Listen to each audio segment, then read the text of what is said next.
Bonjour à tous, c'est Pedro. Aujourd'hui on se retrouve pour un nouvel essai et je m'attaque cette fois-ci à la première Dacia sur la chaîne, la Sandero Stepway.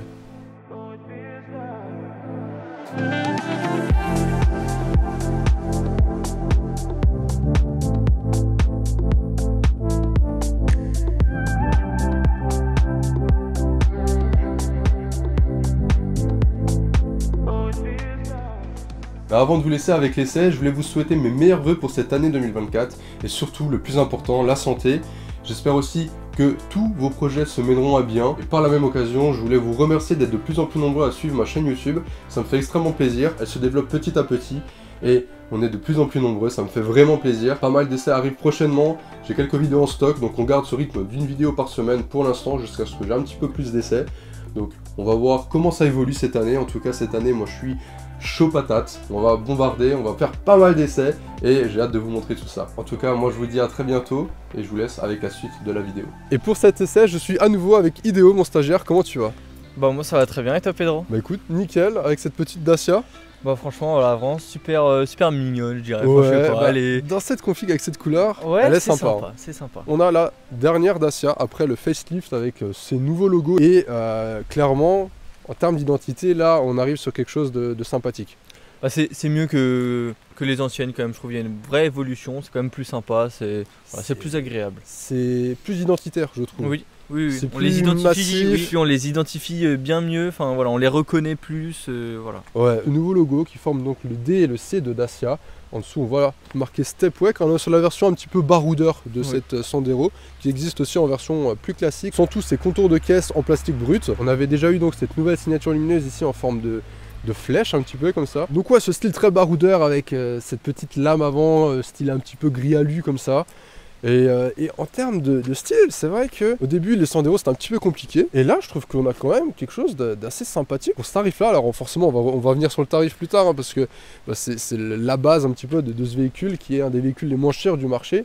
Et donc forcément on pourrait s'attendre à quelque chose d'un petit peu plus fade, un petit peu plus générique et au final on a quelque chose de très correct. Il y a quelque chose, voilà, ouais, voilà, il y a une recherche derrière, il y a quand même une identité, voilà, baroudeur, il y a une recherche on cherche à montrer que cette Dacia peut avoir un aspect un peu baroudeur, voilà, qui est efficace dans tout type qualitatif, un peu. Ouais, c'est ça, c'est aussi qualitatif. Parce que bon là on est sur le milieu de gamme, donc Expression. On n'a pas la version la plus haut de gamme, par contre on a une version de milieu de gamme très bien équipée.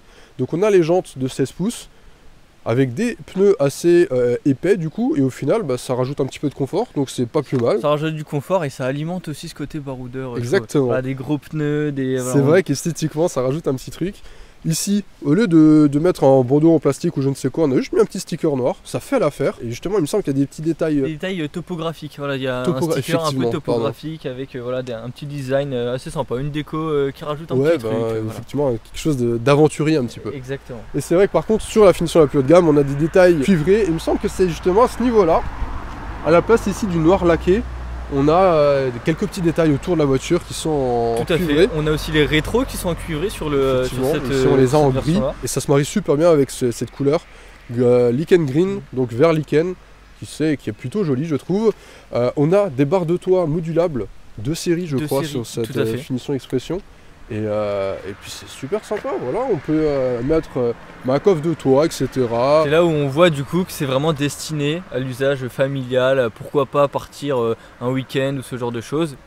Donc on peut mettre un coffre de toit et emmener voilà, plus de matériel, de valises, enfin voilà. Exactement. Ici la petite trappe avec le réservoir ayant un volume de 50 litres. Sur l'arrière on retrouve ce nouveau logo blanc qui est très sympathique je trouve. Alors c'est vrai que le blanc, pourquoi pas, ça se marie bien avec le vert. Après avec d'autres teintes c'est peut-être un petit peu bizarre. Oui, je pense qu'avec d'autres teintes ça peut être un peu bizarre, mais au moins là ça ressort et en plus du coup ça rajoute ce côté encore une fois identitaire. Des optiques dans lesquelles on retrouve donc les flèches de devant. Comme à l'avant, tout à fait. Exactement, et puis toujours ce petit côté baroudeur avec ses arches de roue.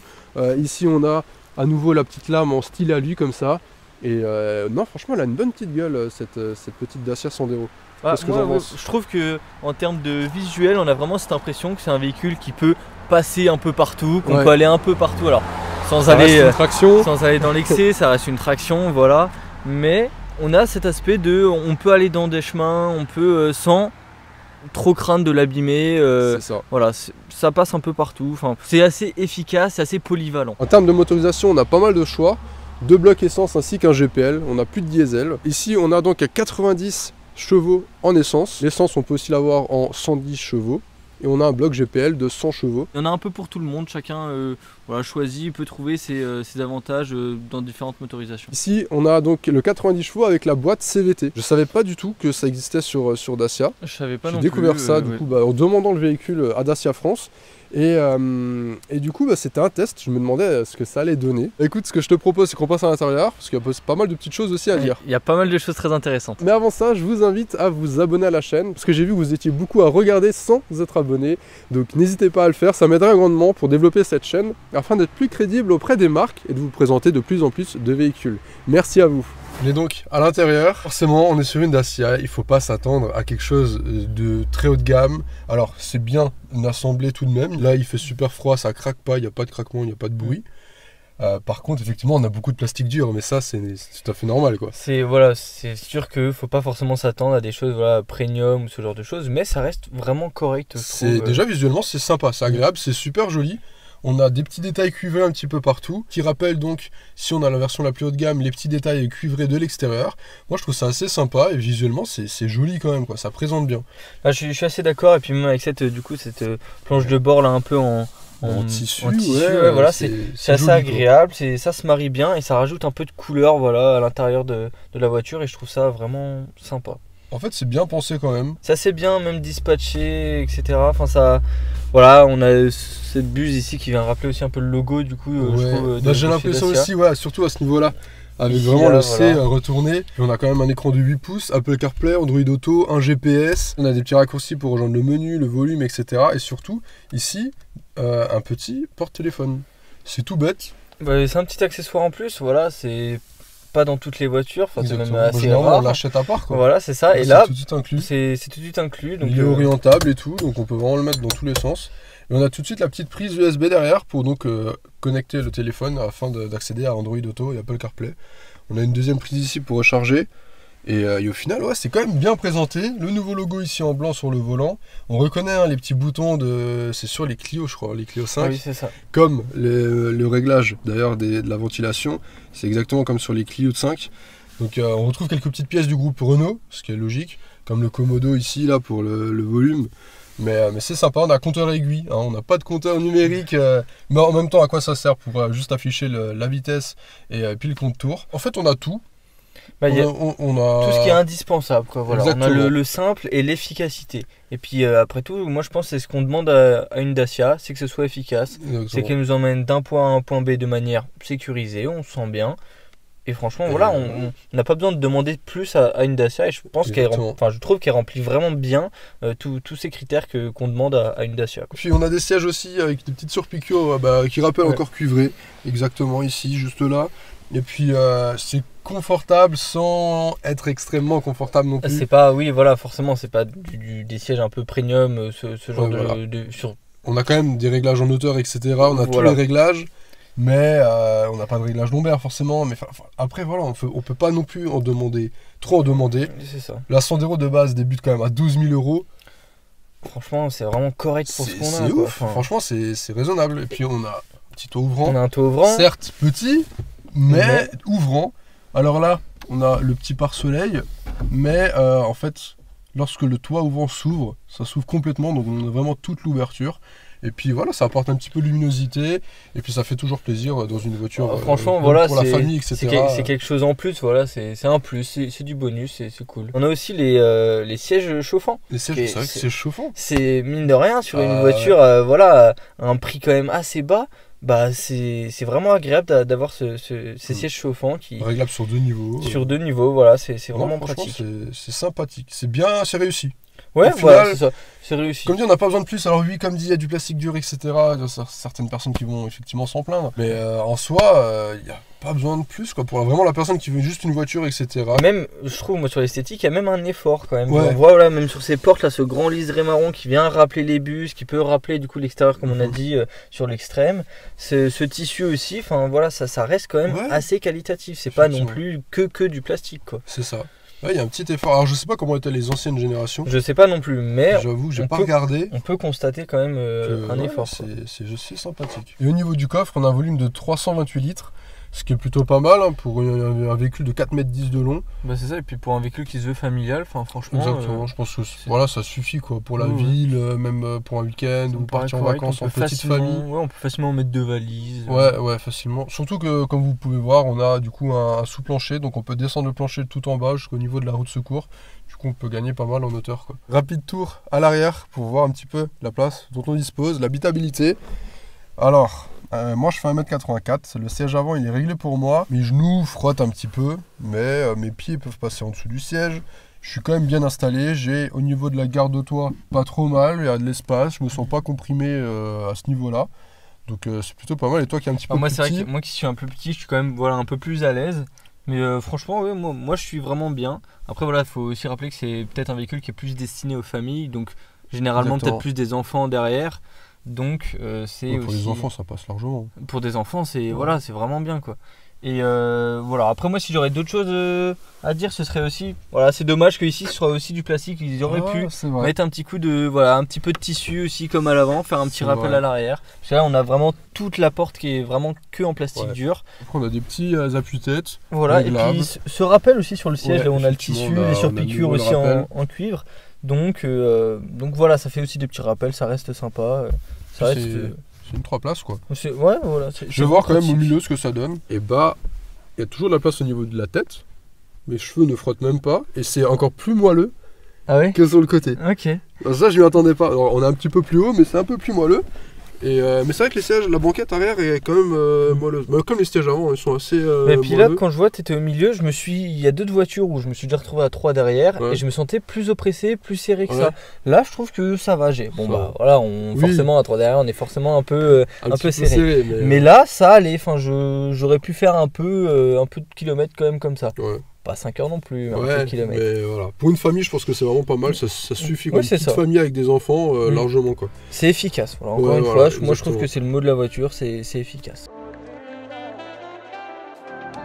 Nous voilà à présent sur la route.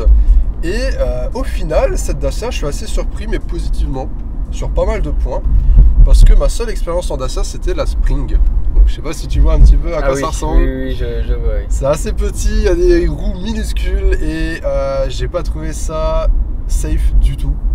Après, j'ai pu en parler avec quelques confrères et apparemment, moi j'avais eu la première version.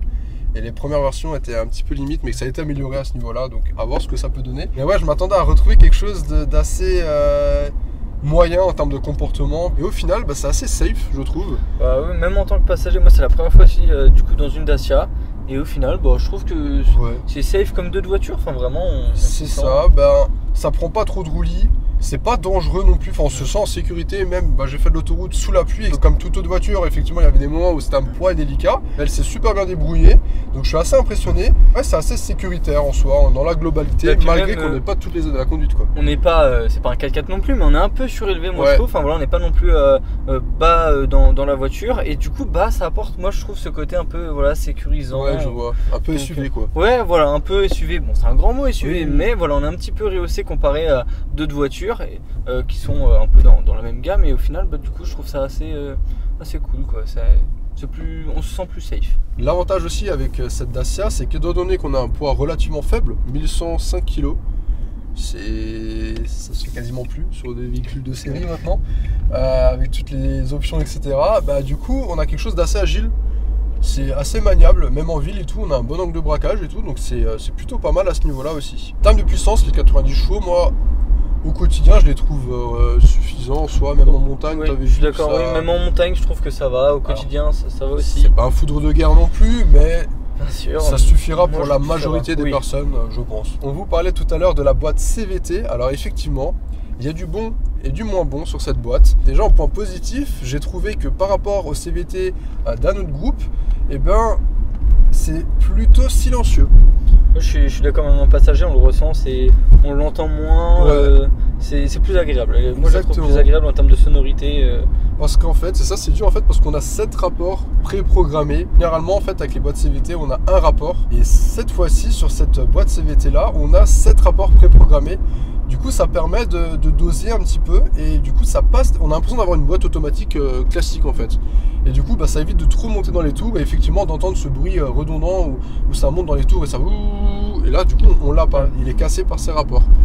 Et du coup, ça c'est plutôt un très gros point fort pour moi. Ça, oui, je suis d'accord. Sur cette boîte CVT, on a en plus une spécificité, c'est qu'on a un mode low où du coup on a plus de puissance pour tracter ou lors des descentes sur des chemins un petit peu plus gravillonnés. Oui, c'est ça, et puis ça reste seulement entre la première et la deuxième. Exactement. Voilà. Du coup, voilà, ça permet de tracter si on a quelque chose de lourd à tracter ou autre. Par contre, on a un petit défaut pour moi, c'est que je la trouve assez brusque. Dans le sens où parfois, même si on accélère de la même manière qu'à un autre moment, eh ben on va avoir un gros à-coup, elle va accélérer beaucoup plus que normalement. Enfin, c'est assez particulier. Elle est assez floue un peu par moment. Ouais. Faut peut-être s'y habituer, je sais pas, parce que là du coup ça fait 2 jours qu'on a la voiture, parce qu'on n'a pas encore assez roulé avec, je sais pas. En tout cas, c'est assez parfois dérangeant. Surtout en ville, du coup, on est tout le temps en train de réaccélérer, ralentir, etc. Après, lorsqu'elle est lancée, c'est assez souple, et ça c'est l'avantage de la boîte CVT. Donc ça c'est top. Et autre petit bémol, la consommation je trouve. C'est compliqué. Hein, on est quand même à 7 litres, 6 litres entre 6 litres 5 et 7 litres. Et comme tu me disais, effectivement, pour une voiture qui se veut économique...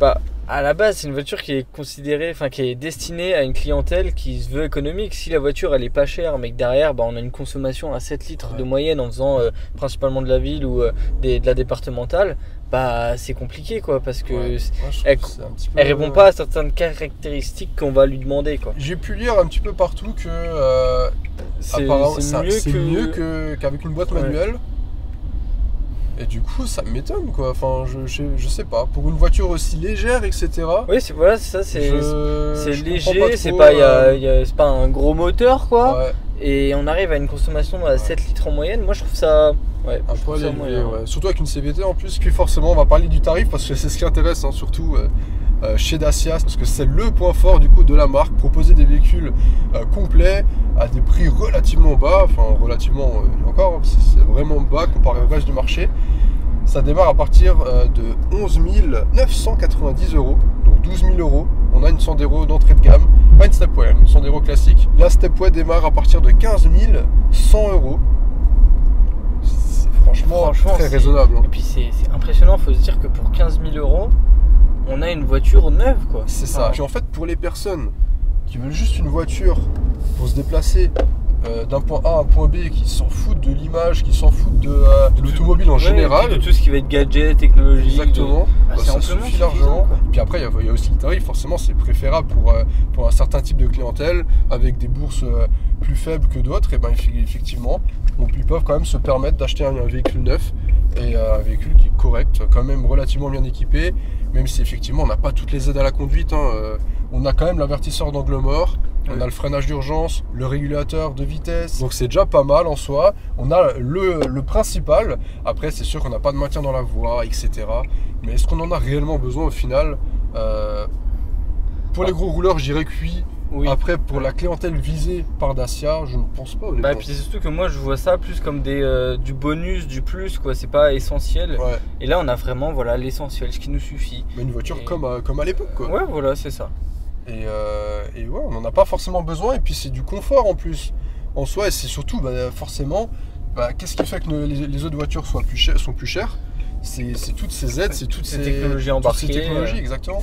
Donc effectivement, on arrive à économiser sur les coûts et à proposer un véhicule à un tarif très très raisonnable, quoi. Agréablement surpris du coup par cette découverte avec Dacia, parce que je la compte comme une découverte, parce qu'au final la Spring, voilà, c'était encore un petit peu à part.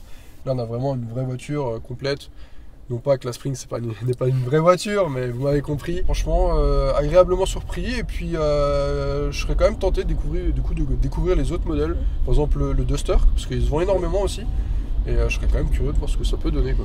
Écoutez, je pense qu'on a fait le tour du coup de cette Sandero Stepway. Merci Léo de m'avoir accompagné sur cet essai. Bah avec plaisir, c'est vraiment toujours un plaisir voilà, d'essayer de nouvelles voitures, on découvre plein de choses. Peu importe que ce soit des voitures haut de gamme ou des voitures plus raisonnables, c'est toujours un plaisir voilà, de découvrir même les matériaux, la façon dont ça a été pensé. Exactement. Pour trouver la clientèle. Quoi.